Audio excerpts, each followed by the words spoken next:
We are in 8.0 Satisfactory. This build starts out in the Grass Valley starting biome.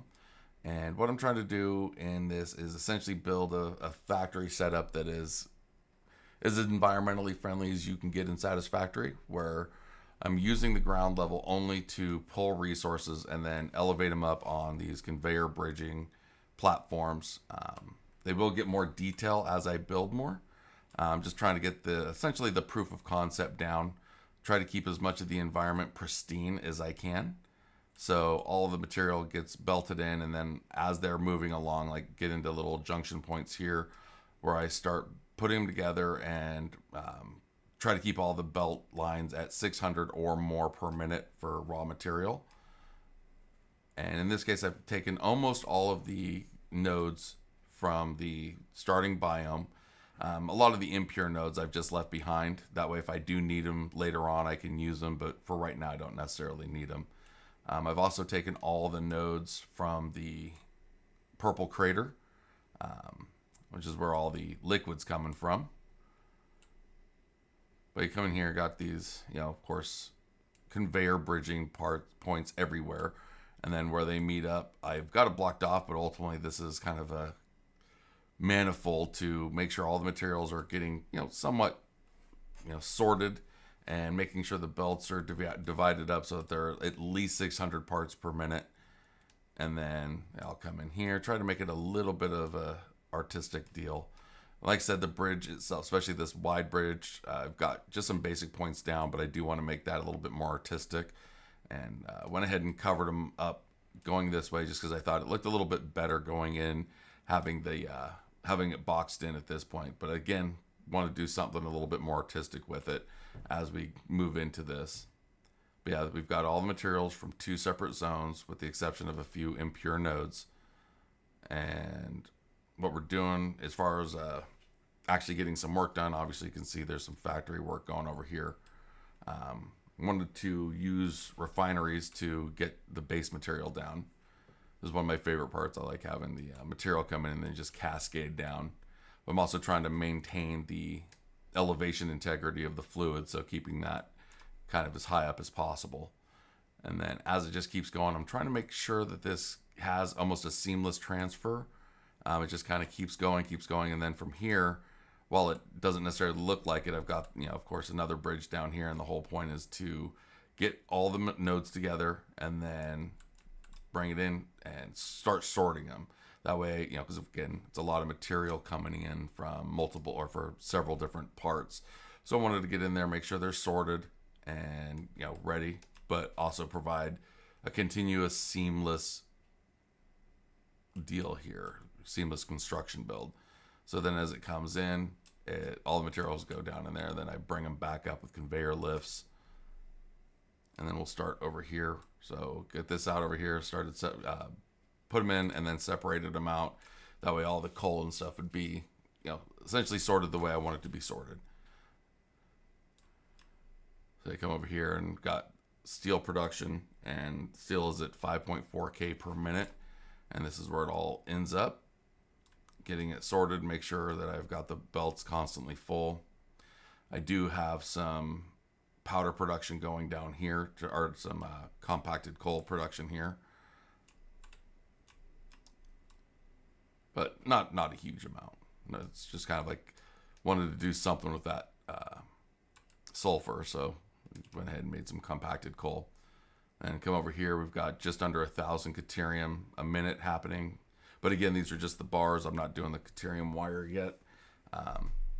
Figured it'd be a lot easier to, just have two belts going across here than I would be dealing with the rest of it.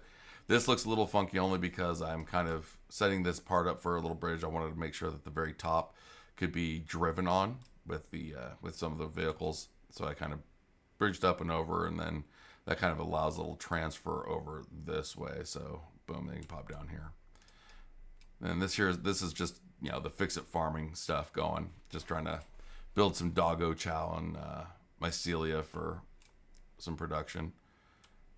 But then this here starts steel production. You can see there's a lot of steel bars going in there. I've got a total of 11.5 thousand steel bars per minute being refined here.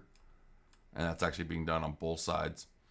And again, I wanted to build this as kind of a seamless transition there. Give it the look like, okay, material is just breaking off. But in this case, the material is breaking off and coming back along the same system.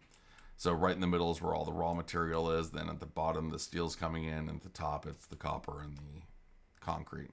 And then with the copper, there's 9,000 per minute. And the concrete, I didn't do any special refining with.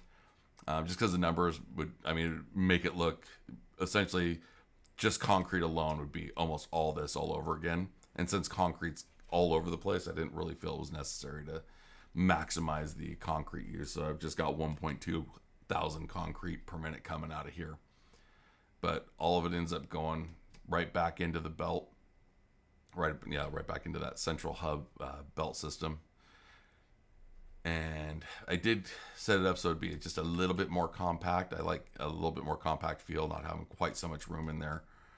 And then just, sandwich them all in. And we pop them back in. Now, this does kind of look like an afterthought, but the point with this is I wanted to make sure I had a couple of tiles there just for a road to keep going. Because eventually, probably on this side over here, just kind of block that off. I want to put a hypertube network going here. And then it allows me to keep just driving along here, without having any issues, all the way out to the petroleum refining. Now, because I have the no power going, which was a new feature added to the update 8, where you could essentially do some creative work. So I wanted to do no power for right now because I wanted to get into nuclear power and have the nuclear power be my only power, like my mainstay power, rather than use fuel and all that to power a bunch of stuff. So I've got some fuel production, but that's just going to be for jetpack use when I need it. Everything else, what I've done is I've used the alternate recipe to convert, to build a bunch of plastic and then convert the plastic with using fuel into pretty much doubling the rubber content. So I've got a little bit of plastic being made with one petroleum line that makes the containers for the packaged fuel. The rest of it's all being converted into rubber, and it comes out to 6,000 rubber per minute. And I'm hoping this will essentially be the total amount of rubber that I'm going to need for my builds. So the rest of the oil that I find, I can just convert it into plastic and use that for the parts. But once all that's together and done, it all converts into this, and still the same seamless, very long but seamless, transportation hub. And all that's left of the pipes here is going to be what I've got set up. I've taken the gas out of the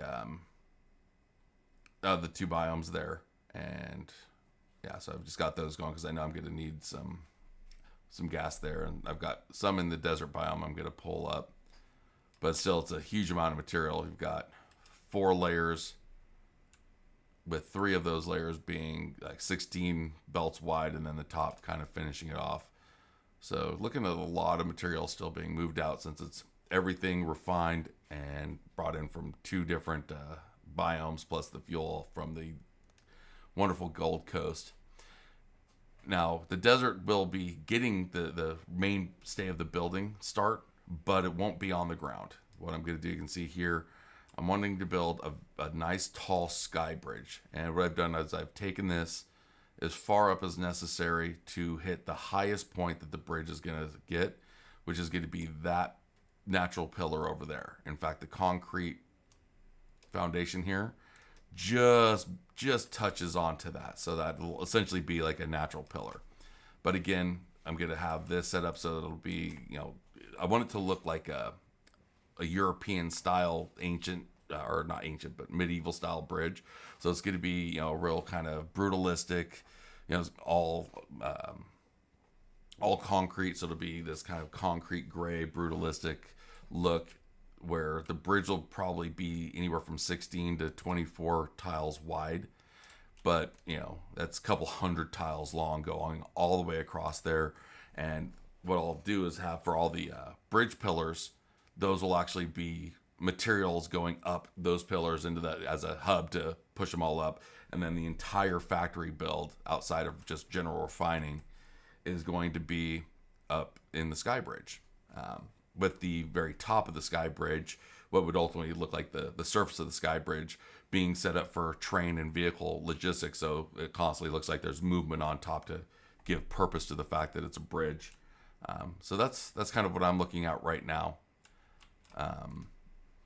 Like using the flying mod right now because it makes everything look kind of cool. And when I was originally looking at this, I started thinking, I could kind of design that out a little bit better to maybe make it look like a circuit board.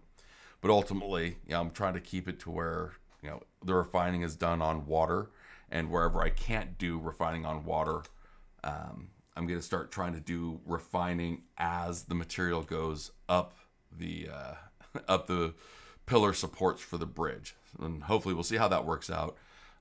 That's gonna end up causing, that's gonna be the cause for why some bridge beams will look really, really big. So that's why I didn't mind having a bunch of material coming in here first, because I'll do the other half of this biome will also be going up here. So that's going to have to be another big pillar just to support all the material going upwards. And then other bridge or other pillar material are just going to be like half of a biome worth. So I figure I can keep them that same height or that same width and size. And hopefully the refining will be able to be done in there as well without it having to look like it's, hey, wait, so something's weird aesthetically. But yeah, got a huge amount of material resources. Like I said, it's 6,000 rubber, 9,000 copper, over 11,000 iron, 900 deuterium, 5,400 steel, and 1.2K concrete, all coming down this line, in addition to the gas that we've picked up from the purple crater zone. So we've got some here, but we haven't done too much in the desert yet. But hopefully none of this is going to be disrupted by the 1.0 release when it comes out. So I'm guessing I'll do a stream on the 1.0 release where I at least get the first pillar going and just kind of start doing this build and let everyone kind of see how progress is going. I do stream live now on Twitch at twitch.tv/Shadovin. Right now I'm doing a Pal World run through with my buddy, and we decided to just pick it up and give it a shot. So got a server, and now I'm streaming that right now. But it'll ultimately be a variety stream where I'm doing a lot of factory games, strategy games, and maybe some RPG games as they come out. But yeah, this is what I've got going right now, and hopefully you enjoy the video.